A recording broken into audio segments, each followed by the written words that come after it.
ఇవాళ మోడీ ధైర్యమేంది, మోడీ బలమేంది, మోడీ బలగమేంది, బీజేపీ అంటే అర్థమేందో ఇవాళ ఆంధ్రప్రదేశ్ మిత్రులు ఆలోచన చేయాలి. బీజేపీ అంటే బాబు, జగన్, పవన్. ఈ ముగ్గురు బీజేపీ. బాబు, జగన్, పవన్. మోడీ బలం, మోడీ బలగం.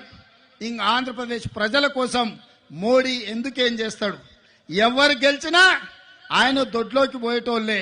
ఈ ఆంధ్రప్రదేశ్ లో 25 ఎంపీలు మోడీ ఖాతాలో ఉండేటివే. మీరీడ అనుకోవచ్చు మేము ఈ పక్కన ఉన్నాం లేకపోతే ఆ పక్కన ఉన్నామని. వీళ్ళిద్దరు కలిసి ఢిల్లీలో వెళ్తే మోడీ పక్కనే ముత్యాల ముగ్గులో రావు గోపాలరావు పక్కన ఇద్దరు ఉంటారు, తందానా తానా అనేటోళ్ళు. వీళ్ళిద్దరు అదే కదా ఢిల్లీకి వెళ్తే. ఢిల్లీలో వీళ్ళు ఎవరైనా మోడీని అడుగుతారా? మోడీని నిలదీస్తారా? మీ ప్రాంతం కోసం ఏమైనా తెస్తారా?